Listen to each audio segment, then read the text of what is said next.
Hello friends, कैसे हैं आप लोग। तो फ्रेंड्स, बीपीएससी तैयारी 4 के लिए मैं आज से आप सभी स्टूडेंट के लिए मॉडर्न हिस्ट्री का क्लास स्टार्ट किया हूं और यह डेली इसी टाइम पर क्लास होगी। और यह क्लास जो मैं आपको करवा रहा हूं ये एनसीईआरटी बेस्ड क्लास है और न्यू एडिशन बुक की ये क्लास आपका होने वाला है डेली। क्योंकि मैंने जो एनालिसिस वीडियो आपको करवाया था 2 दिन पहले, उसमें मैं बताया था जिस बुक के बारे में, उसी का ये न्यू एडिशन बुक है जो कि तैयारी 4 के लिए काफ़ी इंपॉर्टेंट है। मैंने आपको बताया था जो स्टूडेंट बुक लेने में असमर्थ हैं, कोई दिक्कत नहीं, मैं आपको उसी बुक का पूरा किताब का अच्छे से पढ़ा दूंगा चैप्टर वाइज। तो एनालिसिस वीडियो मैंने बताया था आपको कि 75% एक बुक से तैयारी 3 में प्रश्न पूछा गया था। उसी बुक का ये न्यू एडिशन बुक है जिसमें मैं आपको आज से क्लास स्टार्ट किया हूँ और डेली क्लास इसी टाइम पे चलेगा। पूरा मॉडर्न हिस्ट्री जितने भी 32 चैप्टर हैं सभी को मैं कंप्लीट करवा दूंगा। और यकीन मानिए जो मैं आपको क्लास करवा रहा हूँ आज से, आपका ये क्लास अगर देख लेते हैं डेली मॉडर्न हिस्ट्री का, तो आपको मॉडर्न हिस्ट्री कहीं और से पढ़ने का कोई ज़रूरत नहीं पड़ेगा। मेरे क्लास से ही आपका पूरा मॉडर्न हिस्ट्री का प्रश्न सॉल्व हो जाएगा, ये मेरा आपसे 100% गारंटी है। जो मैं आपको क्लास करवाऊंगा यहीं से प्रश्न आपको तैयारी 4 में देखने को मिलेगा। और बीपीएससी तैयारी 4 के लिए ही यह इंपॉर्टेंट क्लास करवाया जा रहा है। आप लोग एस्टेट का भी तैयारी करें तो एस्टेट वालों के लिए भी यह क्लास काफ़ी इंपॉर्टेंट है, तो कोई दिक्कत वाली बात नहीं है। तो फ्रेंड्स, आप लोग अगर चैनल पर कोई नए हैं, चैनल को सब्सक्राइब कर दीजिएगा और वीडियो को लाइक आप लोग अवश्य करिएगा।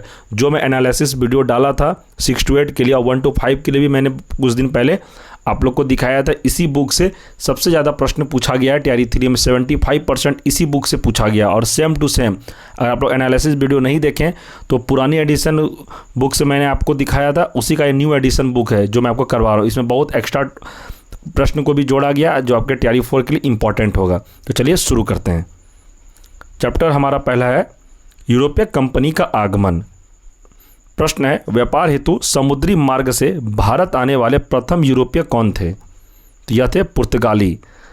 एग्जाम में प्रश्न यही पूछा जाता है आप लोगों से कि भारत जो आए थे सर्वप्रथम समुद्री मार्ग से वो कौन थे। डच एग्जामिनेशन प्रश्न ऑप्शन देगा आपको, डच, फ्रांसीसी, अंग्रेज, कुछ भी, तो आपको पुर्तगाली ऑप्शन में रहेगा। तो सबसे पहले आपको पुर्तगाली ही लगाना है, ठीक है। आगे प्रश्न है, यूरोप से भारत आने के लिए समुद्री मार्ग की खोज किसके द्वारा की गई? यह की गई थी वास्को डी गामा के द्वारा। और ये जो कब आए थे भारत आगमन, तो डेट भी एग्जाम में पूछा जाता है, तो इसको भी आप लोग याद रखिएगा, 17 मई 1498 ईस्वी को, ठीक है।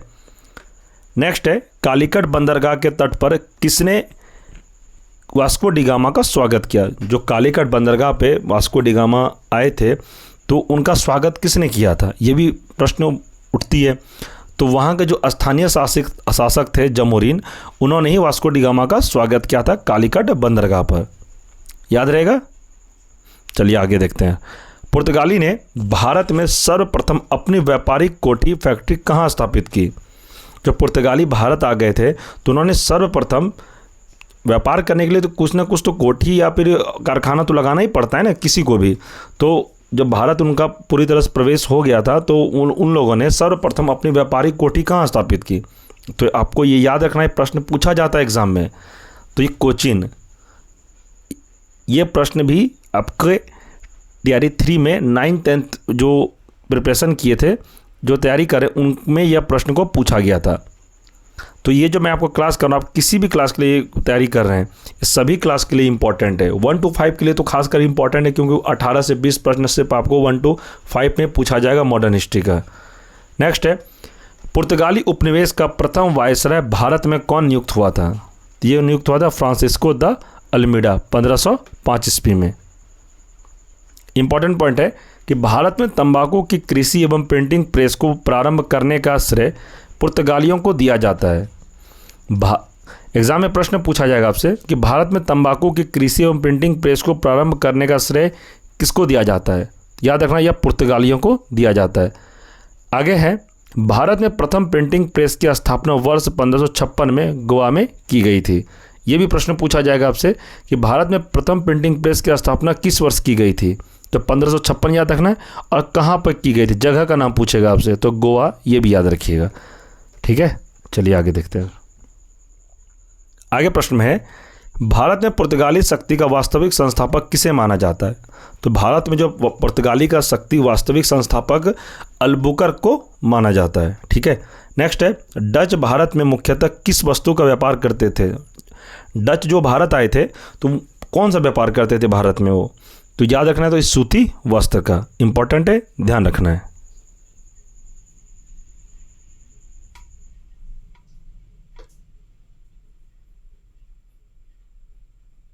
आगे प्रश्न है, व्यापार हेतु समुद्री मार्ग से भारत आने वाले प्रथम यूरोपीय कौन थे? व्यापार हेतु समुद्री मार्ग से कौन आए थे? तो पुर्तगाली। ये तो प्रश्न हम लोग कर लिए, आगे है, लगता है दोबारा इसमें ऐड हो गया है। नेक्स्ट है प्रश्न, हिंद महासागर में व्यापार को नियंत्रित करने के लिए शांत या नीले जल की नीति किसने लागू की? तो सही आंसर हो जाएगा फ्रांसिस्को द अल्मीडा ने। आगे प्रश्न है, किस वायसराय के काल में गोवा को पुर्तगालियों का औपचारिक मुख्यालय बनाया गया? तो इसका आंसर है नीनो डी कुना। नेक्स्ट है इंपॉर्टेंट पॉइंट में, पुर्तगालियों ने हिंद महासागर क्षेत्र में व्यापार पर नियंत्रण स्थापित करने के लिए कार्टेज आर्मेडा काफिला पद्धति प्रारंभ की थी। नेक्स्ट है, पुर्तगालियों के पश्चात भारत में व्यापार करने आए डच कहाँ के निवासी थे? तो यह थे हॉलैंड के, जो वर्तमान में भी नीदरलैंड है। आगे प्रश्न है, किस यूरोपीय शक्ति द्वारा भारत से मसालों के निर्यात के स्थान पर कपड़ों के निर्यात को प्राथमिकता दी गई? तो उसका आंसर हो जाएगा डचों के द्वारा। आगे प्रश्न हम लोग देखते हैं, भारत के साथ व्यापार के लिए सर्वप्रथम संयुक्त पूंजी कंपनी किसने आरंभ की? सही आंसर हो जाएगा डचों ने। नेक्स्ट है, 1759 में बेदरा का युद्ध किन दो यूरोपीय शक्तियों के मध्य लड़ा गया? इसका आंसर हो जाएगा डच एवं अंग्रेज के मध्य लड़ा गया था। नेक्स्ट है, लंदन में ब्रिटिश ईस्ट इंडिया कंपनी के गठन के समय भारत का सम्राट कौन था? तो यह अकबर था। आगे प्रश्न है, ब्रिटिश सम्राट जेम्स प्रथम का दूत बनकर भारत में व्यापारिक कोठी स्थापित करने के उद्देश्य से जहांगीर के दरबार में आने वाला ब्रिटिश नागरिक कौन था? तो ये आने वाले थे कैप्टन हॉकिंस वर्ष 1608 में। इंपॉर्टेंट पॉइंट है, ब्रिटिश ईस्ट इंडिया कंपनी द्वारा भारत में प्रथम अस्थायी कारखाना मसूलीपट्टनम 1611 ईस्वी में तथा प्रथम अस्थायी कारखाना सूरत में 1613 ईस्वी में स्थापित किया गया था। अब यहाँ से आपको प्रश्न कैसे पूछा जाएगा? तो प्रश्न रहेगा आपका, ब्रिटिश ईस्ट इंडिया कंपनी द्वारा भारत में प्रथम अस्थायी कारखाना कहाँ लगाया गया? याद रखना है आपको, मसूलीपट्टनम में। कौन सा ईस्वी में? तो 1611 में। और अगर आपसे पूछा जाएगा अस्थायी कारखाना कि ब्रिटिश ईस्ट इंडिया कंपनी द्वारा भारत में प्रथम अस्थायी कारखाना, तो सूरत याद रखना है 1613 ईस्वी में। और अस्थायी पूछे तो मसूलीपट्टनम 1611 और अस्थायी पूछे तो सूरत 1613 ईस्वी में। ये दो प्रश्न आपके लिए इंपॉर्टेंट है। इस पॉइंट से यही दो प्रश्न आपका निकला जो कि काफ़ी इंपॉर्टेंट है आपके TRE 4 के लिए। नेक्स्ट है, ईस्ट इंडिया कंपनी के किस अंग्रेज गवर्नर को औरंगजेब द्वारा भारत से निष्कासित किया गया? आंसर है सर जॉन चाइल्ड। नेक्स्ट है, हैमिल्टन द्वारा सफल उपचार किए जाने के कारण किस मुगल बादशाह द्वारा ईस्ट इंडिया कंपनी के लिए वर्ष 1717 में महाधिकार पत्र जारी किया? सही आंसर हो जाएगा फार्कोशियर। नेक्स्ट है, 1611 में इंग्लैंड के राजा चार्ल्स द्वितीय का विवाह पुर्तगाली राजकुमारी कैथरीन के साथ हुआ। इस अवसर पर पुर्तगालियों ने चार्ल्स द्वितीय को दहेज के रूप में बंबई द्वीप प्रदान किया। 1668 में चार्ल्स द्वितीय ने 10 पाउंड वार्षिक किराया लेकर बंबई ईस्ट इंडिया कंपनी को दे दिया गया। तो यहाँ से कौन कौन सा प्रश्न आपसे पूछा जाएगा मैं आपको बता देता हूँ। प्रश्न रहेगा कि 1661 में इंग्लैंड के राजा जो चार्ल्स द्वितीय थे, इनका विवाह जो पुर्तगाली राजकुमारी जो कैथरीन के साथ हुआ। प्रश्न रहेगा कि इंग्लैंड के राजा चार्ल्स द्वितीय का विवाह किनसे हुआ था? तो पुर्तगाली राजकुमारी कैथरीन से हुआ था। इस अवसर पर पुर्तगालियों ने चार्ल्स द्वितीय को दहेज के रूप में बंबई द्वीप प्रदान किया और इन्होंने 1668 में चार्ल्स द्वितीय ने 10 पाउंड वार्षिक किराया लेकर बंबई ईस्ट इंडिया कंपनी को यह किराए पे दे दिया। तो इंपॉर्टेंट है, ध्यान रखिएगा। प्रश्न है, इंपॉर्टेंट है, ये बिहार से संबंधित है, इसीलिए यूरोप वासियों के लिए सर्वप्रथम सोरा और अफीम प्राप्ति का मुख्य क्षेत्र था, तो क्या था? तो बिहार।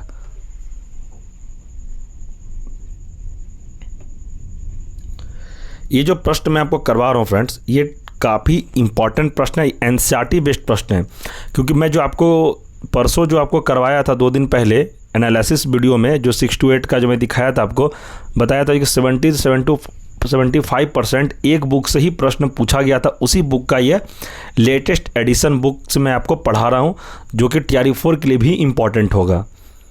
जो आप रेड जो देखेंगे उसमें जो रेड उसका टेक्स्ट दिया गया था, जिस बुक से मैं एनालिसिस कर रहा हूँ, इसी का वो पुराना एडिशन बुक है, और ये लेटेस्ट एडिशन बुक है जिससे मैं आपको क्लास करवा रहा हूँ। क्योंकि मैंने बोला था आपको, जो बुक नहीं भी लेंगे कोई दिक्कत नहीं, मैं आपको इस बुक का पूरा चैप्टर टू चैप्टर आपका कंप्लीट करवा दूंगा, तो कोई दिक्कत नहीं फ्रेंड्स। आप लोग बुक नहीं लिए हैं तो कोई दिक्कत नहीं, और इसी बुक से आपको प्रश्न एग्जाम में पूछा जाएगा, आप 100% गारंटी के साथ मैं कह रहा हूँ, इससे बाहर प्रश्न नहीं जाएगा। आप मेरे पे भरोसा किए हैं तो भरोसा करके क्लास करिए, आपका एग्ज़ाम में TRE 4 में मॉडर्न हिस्ट्री से एक भी प्रश्न नहीं छूटेगा। अगर छूट गया तो आप मुझे कहना, लेकिन हाँ, जो मैं आपको कह रहा हूँ वो आपको पढ़ना पड़ेगा, और इधर उधर कोई फालतू चीज़ आपको नहीं पढ़ना है। जो मैं आपको पढ़ा रहा हूँ ये मैं सीमित कंटेंट में पढ़ाता हूँ, कोई फालतू कंटेंट नहीं पढ़ाता, और जो इंपॉर्टेंट होता है और प्रूफ के साथ मैं आपको दिखाया हूँ उसके बाद ही क्लास करवा रहा हूँ। एनालिसिस वीडियो जो मैं करवाया था TRE 3 का, अगर आप लोग नहीं देखें, इस वीडियो के डिस्क्रिप्शन में मैं उसका लिंक दे दूंगा, आप लोग ज़रूर देखिएगा। 1 to 5 का भी एनालिसिस वीडियो का लिंक दे दूंगा, और 6 to 8 का भी, दोनों वीडियो का लिंक इस वीडियो के डिस्क्रिप्शन में रहेगा। आप लोग ज़रूर डिस्क्रिप्शन चेक करके वो दोनों वीडियो ज़रूर देख लीजिएगा, तब आपको ट्रस्ट होगा।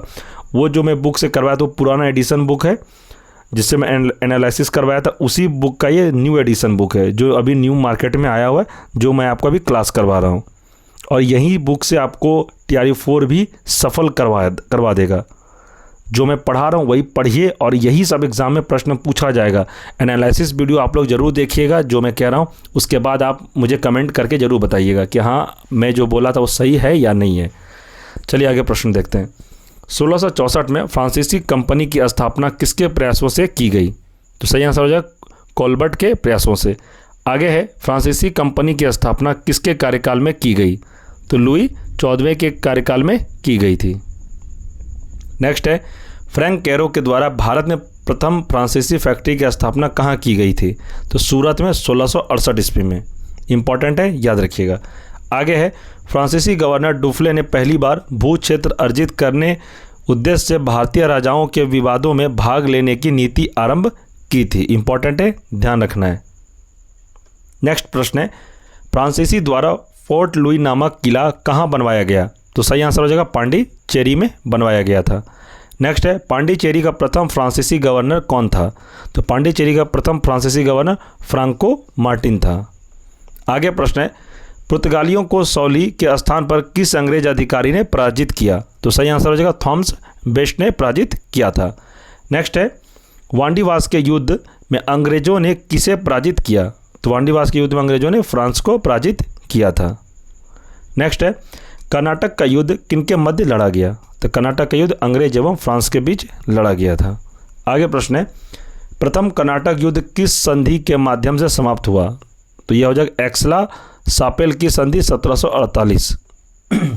आगे प्रश्न है, बीजापुर के सुल्तान से गोवा छीनने वाला प्रथम यूरोपीय कौन था? तो यह था अल्बुकर्क। इंपॉर्टेंट प्रश्न है, याद रखिएगा इसको। अब हम लोग पढ़ेंगे विभिन्न देशों के खोजकर्ता। तो किसने कौन सा देश खोजा था उनके बारे में हम लोग बात करेंगे, और यहाँ से आपको एक प्रश्न जरूर एग्जाम में पूछा जाएगा। वास्को डिगामा, इन्होंने कौन सा देश खोजा था? Bharat. Columbus America. Captain James cook Australia. Tasmania एवं न्यूजीलैंड। आगे है बार्थोलोम्यू डियाज, तो इन्होंने केप ऑफ गुड दक्षिण अफ्रीका की खोज की थी। तो फ्रेंड्स, आज का चैप्टर आपका कंप्लीट हो गया, और ये जो क्लास है काफ़ी इंपॉर्टेंट है आपके TRE 4 के लिए। और ये जो क्लास मैं आपको अभी करवाया, इससे बाहर आपका एक भी प्रश्न नहीं जाएगा एग्ज़ाम में। TRE 4 के लिए ये जो बुक्स मैं आपको पढ़ा रहा हूँ, ये बुक काफ़ी इंपॉर्टेंट है। इसी बुक से TRE 3 में कम से कम 75% इसी बुक से पूछा गया था, सारे सब्जेक्ट का। मैं आपको हर एक सब्जेक्ट का क्लास इसी बुक से करवा दूंगा, टेंशन लेने का कोई बात नहीं है भी फ्रेंड्स। आप लोग आराम से पढ़िए। अभी मैं मॉडर्न हिस्ट्री पढ़ा रहा हूँ, इसके बाद मैं आपको ज्योग्राफी भी पढ़ाऊँगा, और ज्योग्राफी का जो मैं क्लास अभी करवा रहा हूँ वो जो दोपहर में क्लास होती है आप लोग देखिएगा, वो भी एनसीईआरटी और एससीईआरटी मिक्स में करवा रहा हूँ। वो कंप्लीट होगा फिर मैं इसी बुक का ज्योग्राफी भी आपको करवा दूंगा, क्योंकि दोनों जब आप पढ़ लेंगे तो आपका एग्ज़ाम में एक भी प्रश्न कहीं से भी पूछे आपका नहीं छूटेगा। और फ्रेंड्स ये जो किताब है काफ़ी इंपॉर्टेंट किताब, अगर आप खुद से लेके पढ़ते हैं तो आप पढ़िएगा घर में, कोई दिक्कत वाली बात नहीं है, क्योंकि ये बुक इंपॉर्टेंट है। इसलिए आपको कोई नहीं बताएगा, इसलिए मैं बताया हूँ, एनालिसिस वीडियो करके भी बताया, ताकि आप लोग खुद से भी अगर लेके पढ़ेंगे तो आप लोग पढ़ सकते हैं, कोई दिक्कत नहीं है, ठीक है। और यही बुक से आपको टीआरई 4 में भी 75 से 80% आपको इसी बुक से प्रश्न पूछा जाएगा। मॉडर्न हिस्ट्री, ज्योग्राफी, साइंस, सारा सब्जेक्ट इसी किताब से रहेगा जो मैं आपको क्लास करवा रहा हूँ। तो इम्पॉर्टेंट क्लास है, आप सभी स्टूडेंट चैनल से बस जुड़े रहिएगा। चैनल पर अगर कोई नए हैं चैनल को सब्सक्राइब कर दीजिएगा, ताकि आपका टीआरई 4 अच्छे से मैं क्वालिफाई करवा दूँ। जितने भी क्लास में करवाऊँ सबसे पहले आपको नोटिफिकेशन मिले, ठीक है।